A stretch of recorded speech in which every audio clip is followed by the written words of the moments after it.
নমস্কার বন্ধুরা, আমি সায়নী। তোমাদের সবাইকে স্বাগত জানাই লিভিং উইথ সায়নী পরিবারে। বন্ধুরা, সামনে আসতে চলেছে চৈত্র সংক্রান্তি এবং তারপরেই শুরু হয়ে যাবে বৈশাখ মাস। চৈত্র ও বৈশাখ মাসে শিব পূজার কিন্তু একটি বিশেষ মাহাত্ম্য আছে।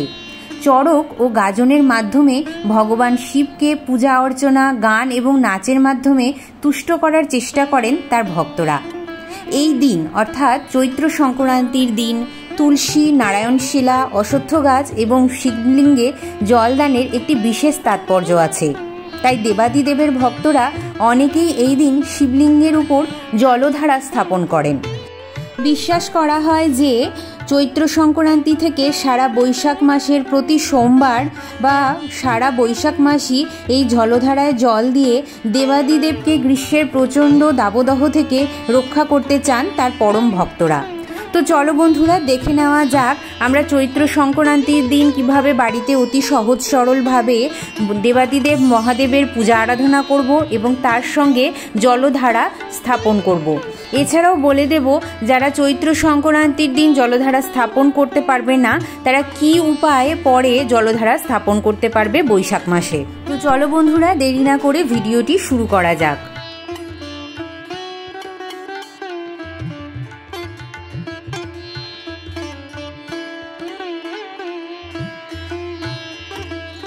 স্নান সেরে শুদ্ধ বস্ত্রে চলে এসেছি ঠাকুর মন্দিরে। এবার হাতে নিয়ে নিচ্ছি গঙ্গা জল আচমন করার জন্য। আচমনের দ্বারা আমি দেহ এবং মনকে একত্রে শুদ্ধিকরণ করব। বলছি নমো বিষ্ণু, নমো বিষ্ণু, নমো বিষ্ণু। এরপরে হাতটিতে আবারও একটু গঙ্গা জল দিয়ে হাতটা পরিষ্কারভাবে ধুয়ে আমি বিষ্ণু স্মরণ করে নিচ্ছি। বলছি অপবিত্র পবিত্র বা সর্বাবস্থাং গত পিবা যৎস্বরেত পুণ্ডরিকাক্ষ সবাহ্য অভ্যন্তর সূচি নমসূচি নমসূচি নমসূচি। আমি এখানে উত্তর দিকে একটি পাটা পেতেছি এবং তার উপরে একটি সাদা রঙের কাপড় পেতেছি, যেহেতু শিব ঠাকুরের অত্যন্ত প্রিয় রং হচ্ছে সাদা। তবে তোমরা এটা মন্দিরেও স্থাপন করতে পারো বন্ধুরা। এবং চৈত্র সংক্রান্তি থেকে শুরু করে বৈশাখ মাসের সারা বৈশাখ মাস তোমরা শিব ঠাকুরকে জল দিতে পারো। বিশেষত সোমবার দিন করে শিব ঠাকুরের বিশেষভাবে পূজা আরাধনা করতে পারো। যেহেতু শিব ঠাকুরকে সদা শিব বলা হয়, সেই জন্য আমি এখানে সাদা রঙেরই কাপড় তার উপরে পেতেছি। গঙ্গা জল ছিটিয়ে আমি আসন শুদ্ধিকরণ করলাম। কিছু ফুল দিয়ে আমি আসনটিকে সাজিয়ে নিলাম। দেবাদিদেব মহাদেবকে প্রথমেই আমি একটু প্রণাম জানিয়ে নিচ্ছি, আর এরপরে আমি পঞ্চামৃতটি তৈরি করে নেব। বন্ধুরা, তোমরা কি একটা মজার ব্যাপার জানো? এইবার কিন্তু চৈত্র সংক্রান্তি সোমবার পড়েছে, তাই এই দিন থেকেই তোমরা জলধারাটা স্থাপন করে নিতেই পারো। খুবই শুভ বলে মনে করা হয়। এরপরে দেখো আমি এখানে দুধ দই একসাথে মিশিয়ে নিচ্ছি। এখানে পঞ্চামৃত আমি তৈরি করছি। দিচ্ছি একটু খাঁটি দেশি ঘি।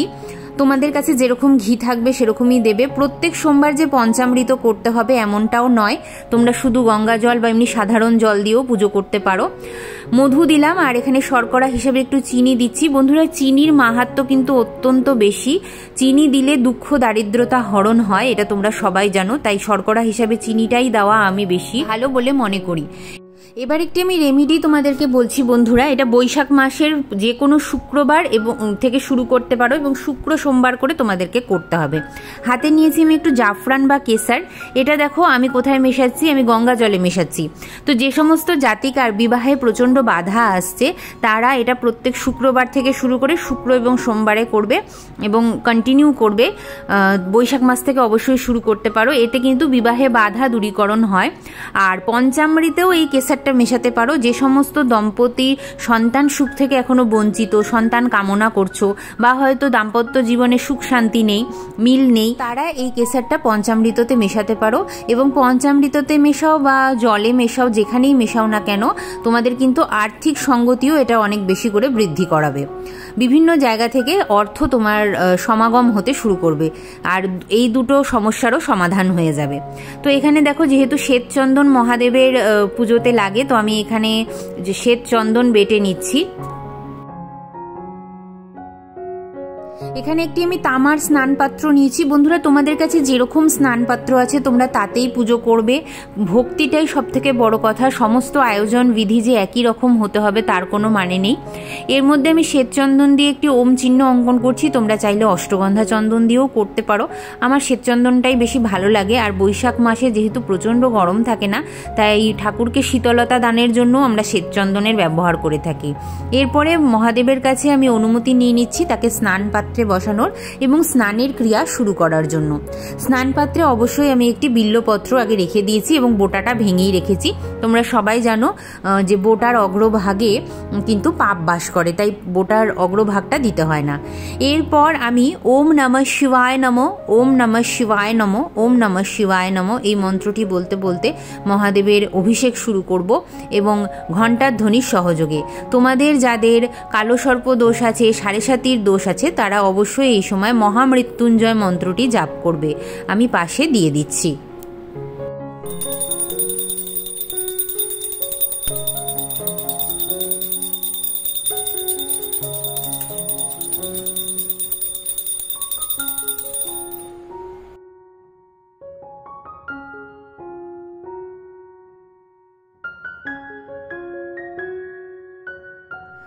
আমরা যে কোনো পূজাবিধি অগ্নিদেবকে সাক্ষী রেখে করে থাকি, তাই এখানে আমি একটি প্রদীপ প্রজ্বলিত করে নিয়েছি। তোমরা চাইলে এখানে ঘিয়ের প্রদীপও প্রজ্বলিত করতে পারো। গৃহের বাতাবরণকে সুভাষিত করার জন্য আমি এখানে একটি চন্দনের গন্ধযুক্ত ধূপ প্রজ্বলিত করে নিয়েছি।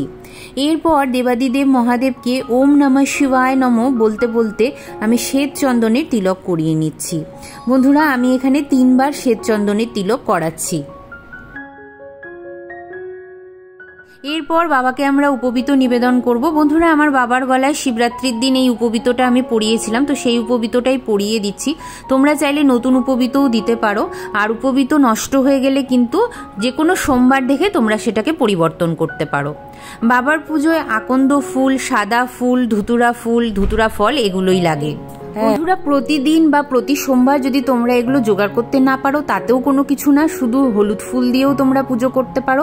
হলুদ অর্থাৎ গাঁদা ফুল বা কলকে ফুল এগুলো দিয়েও পুজো করতে পারো। সব জিনিস যে আয়োজন করতে হবে তা নয়, মনের ভক্তি দিয়ে ডাকবে। আর বাবা তো আশুতোষ, একটা বিল্লপত্রতেই তিনি তুষ্ট হয়ে যান, আর সামান্য একটু গঙ্গা জল দিলেই তিনি তুষ্ট হয়ে যান। তাই তার পূজায় অত আড়ম্বরতার কিছু লাগে না। এখানে আমি একটু দূর্বা নিয়েছি আর বিল্লপত্র নিয়েছি, যেটা ছাড়া বাবার পুজো একেবারেই অসম্পূর্ণ। নিজের সমস্যাগুলির কথা সবসময় নিজের আরাধ্যকে বলবে, দেখবে তিনি তুষ্ট হবেন এবং তিনি তোমাকে তোমার সমস্যা থেকে বের করার চেষ্টা করবেন। এবং অবশ্যই আমাদেরকে সৎকর্ম করতে হবে। শিব ঠাকুরের পথ কিন্তু খুবই কঠিন। সত্যম শিবম সুন্দরম বলা হয়, অর্থাৎ যে শিব সেই সত্য সেই সুন্দর। আর সত্যের পথে চলাটা কিন্তু খুবই কঠিন বন্ধুরা। তাই আমরা যতই আমাদের জীবনে বিপর্যয় আসুক না কেন, এটা মনে রাখতে হবে যেন আমরা কখনোই দিকভ্রষ্ট না হয় এবং সত্যের পথে আমরা চলি। সেটাতেই কিন্তু ভগবান তুষ্ট হয়ে যান। আমাদের সৎকর্ম এবং সত্যের পথে চলাতেই ভগবান অনেক অনেক বেশি আনন্দ পান এবং তখনই তিনি সেই ভক্তকে কৃপা করেন। এই সমস্ত ফুল, বেলপাতা, দূর্বা, মন্ত্র, তন্ত্র এগুলো কিন্তু সবই বাহ্যিক। এগুলো না হলে আসলেই কোনো অসুবিধা হয় না। যাই হোক, এখানে আমি ওম নমঃ শিবায় জাপ করতে করতে বাবাকে 3টি বিল্লপত্র আর সাদা ফুল দিয়ে সাজিয়ে দিচ্ছি। দেখো বাবাকে কিরকম সৌম্যকান্তি পুরুষের মতন লাগছে, অপূর্ব যেন লাগে বাবার এই দৃশ্যটা। এটা আমার ভীষণ ভালো লাগে। ত্রিশূল এবং নন্দী মহারাজকেও আমি পুজো করে নিচ্ছি, এটা আমি প্রতিদিনই করি।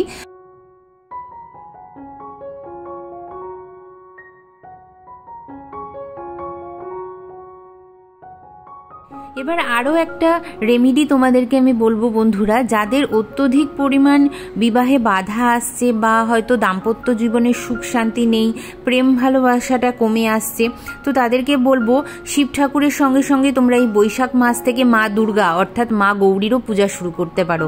এবং মা গৌরীর পূজাতে কিন্তু শিব ঠাকুর ভীষণ তুষ্ট হন এবং তিনি কিন্তু তোমাদের ভালোবাসাকে আবার তোমাদের কাছে ফিরিয়ে দেন, বা কারোর যদি বিবাহে বাধা থাকে সেই বিবাহে বাধাটাও তোমাদের কাটিয়ে দেন।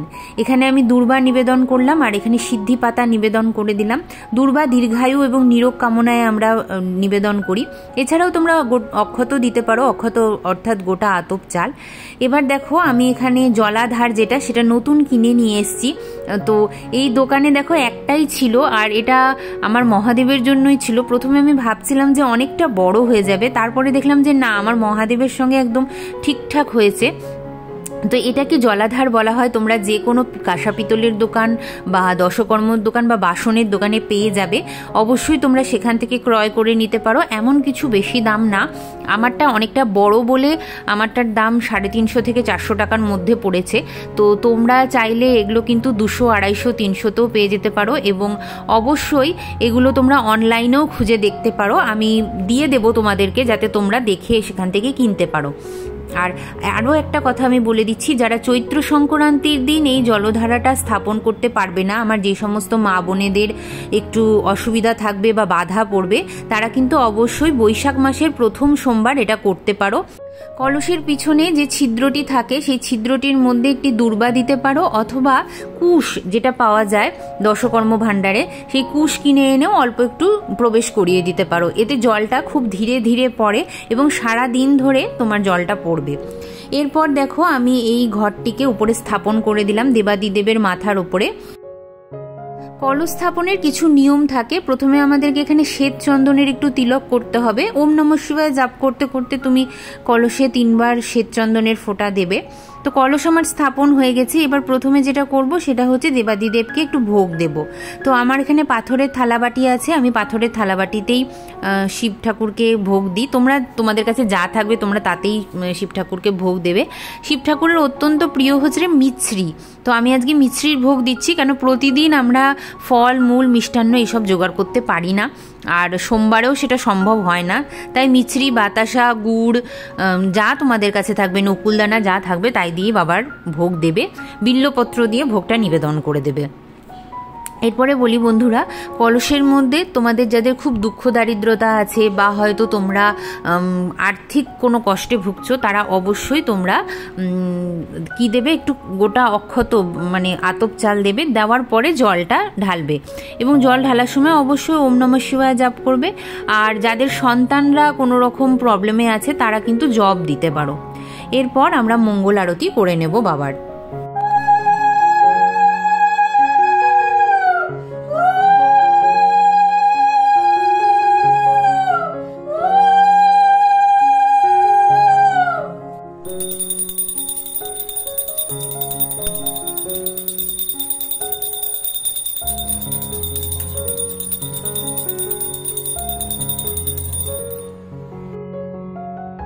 বাবার ধূপ এবং কর্পূর ভীষণ প্রিয়, তাই সন্ধেবেলায় করে প্রতি সোমবার বৈশাখ মাসের কর্পূরের আরতি এবং ধূপের আরতি অবশ্যই বন্ধুরা তোমরা করবে।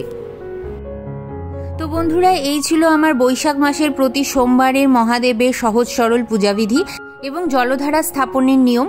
তো এই ধরনের সুন্দর সুন্দর পূজাবিধি দেখার জন্য বন্ধুরা তোমরা আমার চ্যানেলটিকে সাবস্ক্রাইব করে রাখতেই পারো। ভিডিওটি ভালো লাগলে অবশ্যই লাইক শেয়ার করতে পারো, এবং কোনো যদি প্রশ্ন তোমাদের মনে থেকে থাকে অবশ্যই আমাকে কমেন্ট করে লিখে জানাতে পারো।